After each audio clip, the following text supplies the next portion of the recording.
वैसे तो विकसित भारत यात्रा आई है, इसके विषय में चर्चा करूंगा ही आपसे, लेकिन पूर्व में मैं सबसे पहले आप सभी को बधाई दे रहा हूं।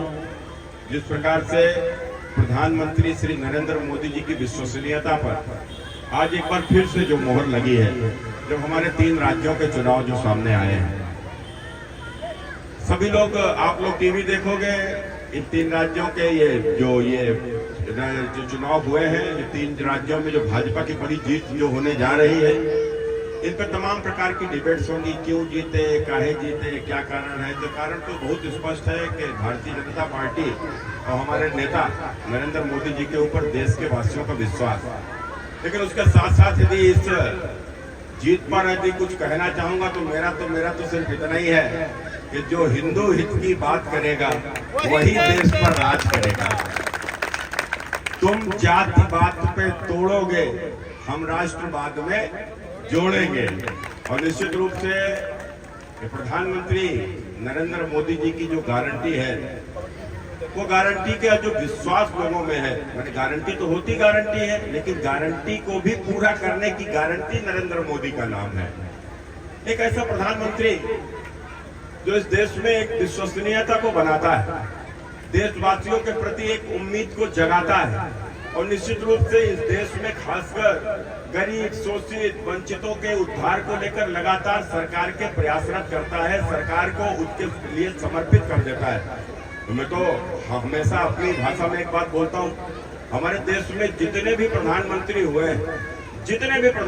हुए हैं, तो आजादी के बाद पहले प्रधानमंत्री पंडित जवाहरलाल नेहरू से लेकर और इससे पूर्व के प्रधानमंत्री डॉक्टर मनमोहन सिंह जी तक, कम से कम मैंने इंदिरा जी से लेकर आज तक सारे प्रधानमंत्री को देखा है। मैं बहुत छोटा था, हल्की सी याद है कि इंदिरा जी को हत्या हो गई, इस प्रकार की सूचना आई थी, तो मुझे इंदिरा जी उस समय, मतलब मेरी याद में इंदिरा जी प्रधानमंत्री थी। और उसके बाद में आज मोदी जी तक हम सब ने सारे प्रधानमंत्रियों को देखा है। आपने भी देखा होगा, हो सकता है यहाँ पर कोई बुजुर्ग लोग हों जिनके समय के ऊपर नेहरू जी भी प्रधानमंत्री रहे होंगे। तो क्या आप कोई बता सकता है क्या हमारे गाँव में आज तक इतने प्रधानमंत्री देश में हुए हैं, नेहरू जी से लेकर और डॉक्टर मनमोहन सिंह जी तक, किसी प्रधानमंत्री की कोई योजना आपके गांव में आई है क्या? कोई उदयतापुर में का कोई व्यक्ति बता सकता है? कोई बता ही नहीं सकता, क्योंकि कोई योजना आएगी तब तो बताएगा, कोई योजना आई नहीं है। लेकिन आप सब बताइए, मेरी बात से अगर आप सहमत होगा तो समर्थन करिएगा ताली बजाकर। हमारे नहीं, अभी तो हमने बात बोली कहाँ है, मेरी बात तो सुनिए। मैं इस बात को कहता हूं कि हमारे प्रधानमंत्री, हम सब के प्रधानमंत्री श्री नरेंद्र मोदी जी, अरे गांव की बात छोड़ दो, गांव में किसी मोहल्ले की बात भी छोड़ दो, गली की बात भी छोड़ दो, अब जरा कोई एक घर ऐसा बताओ जिसमें कोई योजना न पहुंच गई हो, कोई घर ऐसा नहीं होगा। किसी को पक्का मकान बन गया होगा, तो किसी के दरवाजे पर शौचालय बन गया होगा, किसी को उज्ज्वला योजना का कनेक्शन मिल गया होगा, तो किसी को आयुष्मान कार्ड इलाज के लिए 5 लाख की गारंटी मिल गई होगी, और किसी को यदि कुछ भी नहीं मिला होगा तो सम्मान निधि तो जरूर ही खाते में 6,000 रुपए की आ रही होगी। और आपने देखा होगा कि अभी जब कोरोना आया था, तो उस समय पर इस देश में लाखों करोड़ों लोगों को भोजन का भी संकट हो गया था, खासकर वह वर्ग जो रोज खाता था, रोज कमाता था। कोरोना के कारण से वो घर से निकल ही नहीं सकता था, घर में कैद था, भोजन का संकट आ गया, जो कुछ पूंजी थी बेचारे बैठे बैठे खा गए, तो पैसा कहां से आएगा? तो आपने देखा होगा देश के प्रधानमंत्री श्री नरेंद्र मोदी जी ने इस देश के 80 करोड़ लोगों को मुफ्त में राशन देने का काम किया, और वो योजना आज तक चल रही है।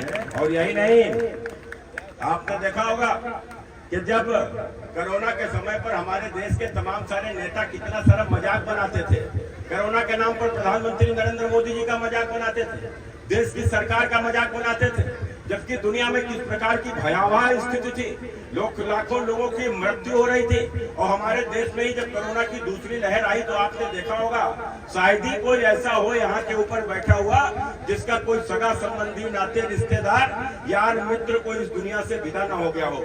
फेसबुक खोलने से डर लगता था, ये पता नहीं है मोबाइल पर फेसबुक खोलेंगे तो किसके मृत्यु की सूचना सामने आ जाएगी। इस प्रकार के हालात हो गए थे। लेकिन हमारे देश के नेता जो तमाम प्रकार के षड्यंत्र रचकर लोगों को वैक्सीन के मना करते थे, अखिलेश यादव उत्तर प्रदेश में समाजवादी पार्टी के नेता पूर्व मुख्यमंत्री वो कहते थे बीजेपी की वैक्सीन नहीं लगवाएंगे और लोगों के मना करते थे। तमाम प्रकार के भ्रम फैलाए जाते थे, लोग वैक्सीन ना लगावे या नेता लोगों को वैक्सीन ना लगाने के लिए मना करते थे और लेकिन खुद जाकर बड़े बड़े अस्पतालों में स्वयं वैक्सीन लगवा लेते थे या इस प्रकार के लोग। लेकिन आपने देखा होगा हमारे देश के प्रधानमंत्री श्री नरेंद्र मोदी जी की प्रेरणा से हमारे देश के वैज्ञानिकों ने वैक्सीन बनाई और वैक्सीन ही नहीं बनाई बल्कि इस देश के सभी नागरिकों को मुफ्त में वैक्सीन लगाने का काम किया। यह देश के प्रधानमंत्री श्री नरेंद्र मोदी जी के कारण से संभव हुआ। अब मित्रों आप बताइए, पहले भी तो सरकार होती थी, पहले भी प्रधानमंत्री चुने जाते थे, तो पहले क्यों नहीं किसी प्रधानमंत्री ने इस देश में गरीबों के लिए पक्का मकान बनाया? पहले क्यों नहीं किसी ने इस देश में गरीबों के लिए दरवाजे पर शौचालय बनाया? पहले क्यों नहीं गरीबों के इलाज की व्यवस्था की गई? पहले क्यों नहीं किसानों को सम्मान निधि दी गई? आखिर कारण क्या था? कारण एक था कि जिसकी सरकार बन जाती थी उसको तो मानो लूट का लाइसेंस ही मिल जाता था। परिवार, नाते रिश्तेदार, चेला चमचा मिलकर सब लूटने में जुट जाते थे, खसोटने में जुट जाते थे, सरकार के संसाधनों का दुरुपयोग करते थे और गरीबों की आने वाली योजनाओं में बंदर बांट कर लेते थे। कोई महल बनाकर रहता था, कोई कोठी बनाकर रहता था और घर में यदि कोई मुख्यमंत्री बन जाए तो साफ कहना ही क्या है।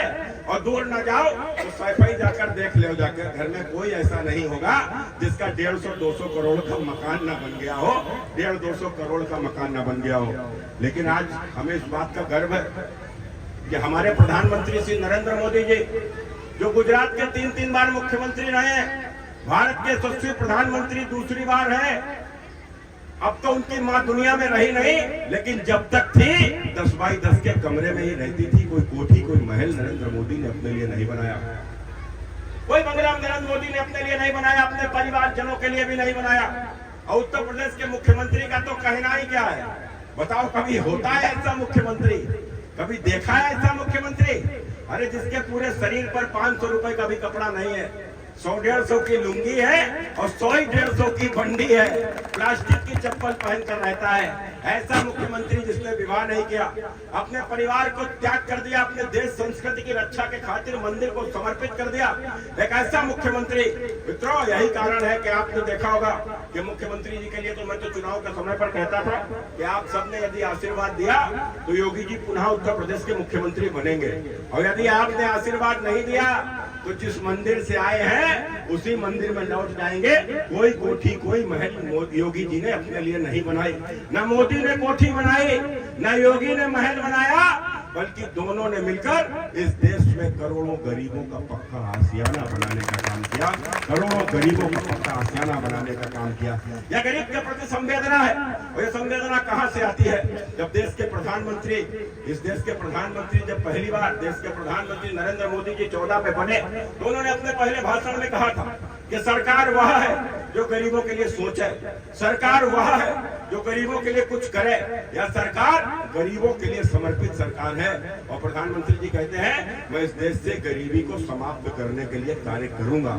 और निश्चित रूप से इस ओर प्रधानमंत्री जी ने कार्य किया, उसके पीछे एक बड़ा कारण है कि प्रधानमंत्री जी कहते हैं कि यह गरीब की कोई जाति नहीं होती। जब आज देश में देश को एक बार फिर से जात के नाम पर लड़ाने की जो विपक्ष तैयारी कर रहा है, उसको लेकर प्रधानमंत्री जी ने कहा है कि गरीब की कोई जाति नहीं होती, या गरीब का कोई मजहब भी नहीं होता, यह गरीब तो केवल गरीब होता है, और यह गरीब हर जाति में होता है।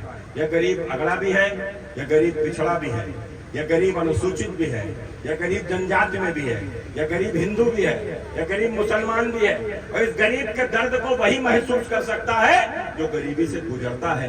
जिसने गरीबी को देखा नहीं वो गरीब के दर्द को कभी महसूस नहीं कर सकता। और प्रधानमंत्री जी कहते हैं मैं तो चूंकि गरीबों के बीच से निकल कर आया हूँ। आप कल्पना कर सकते हो क्या? अरे आपके गांव में कोई चाय बेचने वाले का बेटा देश का प्रधानमंत्री बन सकता है क्या? अरे आपके घरों में बर्तन धोने आने वाली और गरीब महिला का बेटा देश का प्रधानमंत्री बन सकता है क्या? नरेंद्र मोदी की माता जी बर्तन धोने का काम करती थी, नरेंद्र मोदी जी के पिताजी स्टेशन के ऊपर चाय बनाने का काम करते थे और वह बालक नरेंद्र मोदी के रूप में खुद जाकर चाय बांटने का काम करता था। वह जब देश का प्रधानमंत्री बना तो देश की सरकार को गरीबों के चरणों में समर्पित करने का काम कर दिया। इस देश के खजाने को गरीबों के उद्धार को लेकर खोलने का काम किया। मित्रों, नरेंद्र मोदी जी की संवेदना ही तो थी। मुझे आज भी ध्यान है वो इनका बलिया का वह भाषण, जब बलिया में वह इस उज्ज्वला योजना की शुभारंभ करने आए थे तो उन्होंने कहा था कि मैं जब छोटा था तो मेरी माँ 2x2 के कमरे में रहती थी और वो दिन भर लकड़ी बीन कर लाती थी। शाम को घर में जब चूल्हा जलाती थी तो चूल्हा जलाते जलाते वो खांसती थी, धुआं भर जाता था, आंखों से आंसू आते थे और उसकी आंखों में आंसू देखकर मैं प्रधानमंत्री नरेंद्र मोदी जी को लगता था कि हे ईश्वर, मुझे इतनी ताकत देना कि मैं अपनी माँ के आंसू तो पोंछ ही सकूं, लेकिन अपने देश के करोड़ों माँ बहनों के आंसू पोंछ सकूं। इस संवेदना के साथ नरेंद्र मोदी जी ने उज्ज्वला योजना का शुभारंभ किया। मित्रों, कितनी बार ही देखने को आता था कि हम ही लोग जब गांव-गांव जाते थे तो न भगवान न करे कोई गरीब को यदि इलाज की दिक्कत आती थी तो 10-10, 20-20 हजार के अभाव में भी उसकी मृत्यु हो जाती थी, उसको इलाज नहीं मिल पाता था। लेकिन आज 5 लाख रुपया सालाना इलाज की व्यवस्था प्रधानमंत्री नरेंद्र मोदी जी ने आयुष्मान के माध्यम से कर दिया है। आज मित्रों, आज गरीबों को इलाज हो रहा है, लाखों करोड़ों गरीबों का इलाज इस योजना के माध्यम से हो चुका है। यह प्रधानमंत्री जी के ऊपर विश्वसनीयता को उनके ऊपर विश्वसनीयता को बढ़ाता है और निश्चित रूप से ऐसे अनेकों कार्य हैं। इसलिए आज यह विकसित भारत संकल्प यात्रा जो आप सबके बीच में आई है, प्रधानमंत्री श्री नरेंद्र मोदी जी ने संकल्प लिया है कि हमारा देश जब आजादी के 100 साल पूरा कर रहा होगा तो हमारा देश भी अमेरिका, जापान के जैसे विकसित होगा। यह विकसित की बात जब आती है तो विकसित देश वही होता है जहाँ पर किसी प्रकार का कोई अभाव नहीं होता है। हम अपने भारत को गरीबी से मुक्ति दिला सके, हम अपने भारत में जहाँ के ऊपर पूरी तरीके से शिक्षा को समाप्त कर दें, हम अपने भारत में किसी प्रकार की स्वास्थ्य की कोई समस्या न रहे। एक ऐसे भारत के निर्माण का संकल्प प्रधानमंत्री श्री नरेंद्र मोदी जी ने लिया है। हम मित्रों, कोई भी संकल्प यदि पूरा करना है, खासकर यह देश, इतने भारी देश का, जिस देश की आबादी 135-40 करोड़ हो, वहाँ एक प्रधानमंत्री के संकल्प लेने से कोई संकल्प पूरा नहीं हो जाएगा। 2-4-6 लोगों के काम करने से संकल्प पूरा होने वाला नहीं है। यदि इस देश को यह संकल्प पूरा करना है तो सारे देशवासियों को एक साथ खड़े होकर इसके साथ में जुटना होगा और अपने भारत से इस गरीबी को, मुक्ति को दिलाना ही होगा। मित्रों, इस संकल्प के साथ यह यात्रा आप सबके गांव में आ रही है, आपको यह संकल्प दिला रही है। अभी जब मैं बात कर रहा था तो आपने देखा होगा कि आज यह जो 3 राज्यों में जो चुनाव का जो रिजल्ट आ रहा है, एक रिजल्ट से इस बात यह स्पष्ट हो रही है कि इस देश में अब बंटवारा की राजनीति चलने वाली नहीं है। इस देश में यह जात पात का नाम पर राजनीति चलने वाली नहीं है। या जात पात के नाम पर राजनीति करने वाले या नेता या वोट तो जातियों के नाम पर आते हैं, लेकिन सत्ता में आकर अपने परिवार की भलाई में ही जुट जाते हैं। कोई बेटे को मुख्यमंत्री बनाता है, कोई बहू को सांसद बनाता है, कोई अपने भतीजे के लिए कुछ करने की कोशिश करता है, कोई धन पैदा कराता है, कोई रिश्तेदारों की नौकरी लगवाता है। इसके आगे वो सोच नहीं सकते। यह बात तो जातियों के नाम पर करते हैं, लेकिन सिर्फ परिवार के भले में ही लिप्त रहते हैं। लेकिन आपने देखा होगा देश के प्रधानमंत्री श्री नरेंद्र मोदी जी कभी जात की बात नहीं करते, कभी बंटवारे की बात नहीं करते और एक बात करते हैं, चाहे मोदी जी हो चाहे योगी जी हो। मोदी जी कहते हैं कि यह 125 करोड़ देशवासी मेरा परिवार है और योगी जी कहते हैं यह उत्तर प्रदेश के 22 करोड़ लोग मेरा परिवार है।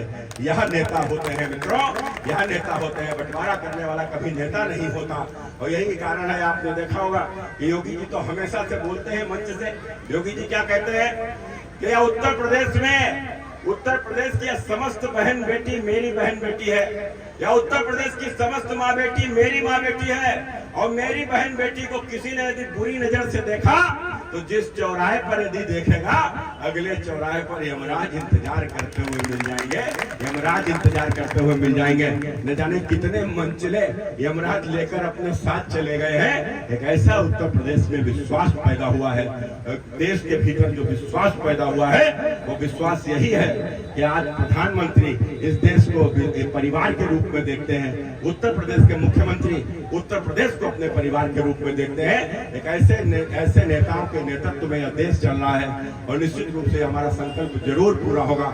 आज यह जो यात्रा आपके बीच में आई है, तो हमारी जितनी भी केंद्र सरकार की जो योजनाएं हैं, उन योजनाओं से यदि कोई वंचित हो, आपकी नजरों में भी यदि कोई वंचित हो, किसी को पेंशन ना मिली हो, किसी दिव्यांग को, किसी विधवा को, किसी वृद्ध को या अन्य सरकारी योजनाओं के कोई लाभार्थी यदि छूट गए हो, उनको कोई लाभ ना मिला हो, तो आज इस यात्रा के इस कार्यक्रम में उनको आना चाहिए। आप उनको सूचना करिए, यहाँ के ऊपर आए, सबके स्टॉल लगे हुए हैं, इस स्टॉल में आकर अपना रजिस्ट्रेशन कराएं, उस योजना का लाभ आपको मिलने लगेगा। और साथ ही साथ आपने देखा होगा कि भविष्य में जब हम विकसित भारत की बात करते हैं, तो विकसित भारत की दृष्टि से बहुत सारी हमारी परंपराएं भी बदलने वाली हैं, खासकर खेती के लिए। आज खेती को उन्नति तकनीक की आवश्यकता है। आज जिस प्रकार से हर क्षेत्र में तकनीक ने प्रगति की है, आज हमारी खेती में भी उन्नत तकनीक की आवश्यकता है। तो आपने देखा होगा भी ड्रोन विधि के माध्यम से थोड़े दिनों में खेती होने लगेगी। हर खेत के ऊपर आपको ड्रोन उड़ता हुआ दिखाई पड़ेगा। वो ड्रोन के माध्यम से छिड़काव भी होगा, ड्रोन के माध्यम से यूरिया भी डाली जाएगी। उसका भी एक यहाँ के ऊपर एक प्रदर्शन आप सबके साथ में होगा। मैं यहाँ के समस्त किसान भाइयों से यहाँ पर मैं निवेदन करता हूं कि इस कार्यक्रम के बाद हम सभी लोग किसी खेत में चलेंगे और ड्रोन के माध्यम से किस प्रकार से वो उस खेत में हम लोग सिंचाई कर सकते हैं, ड्रोन के माध्यम से वहां के ऊपर दवा डाल सकते हैं और किस प्रकार से यूरिया डाल सकते हैं, इसका प्रदर्शन आप सभी को वहां के ऊपर कराया जाएगा। मैं आज इस कार्यक्रम में आप सभी का बहुत हृदय से स्वागत करता हूं, वंदन करता हूं, अभिनंदन करता हूं, इस यात्रा का स्वागत करता हूं। यात्रा के साथ चल रहे सारे लोगों का मैं स्वागत करता हूं और आप सबसे एक आग्रह करता हूं कि हम लोग यह विकसित भारत का संकल्प लेने के लिए यह पंच प्रतिज्ञा लेंगे। तो मैं उस प्रतिज्ञा को बोलूंगा, आप सभी लोग मेरे साथ साथ उसको दोहराएंगे। तो सीधा हाथ हम सभी लोग आगे कर लेंगे। हम शपथ लेते हैं कि भारत को 2047 तक आत्मनिर्भर और विकसित राष्ट्र बनाने के सपने को साकार करेंगे। गुलामी की मानसिकता को से उखाड़ फेंकेंगे। देश की समृद्ध विरासत पर गर्व करेंगे। भारत की एकता को सुदृढ़ करेंगे और देश की रक्षा करने वालों का सम्मान करेंगे। नागरिक होने का कर्तव्य निभाएंगे। भारत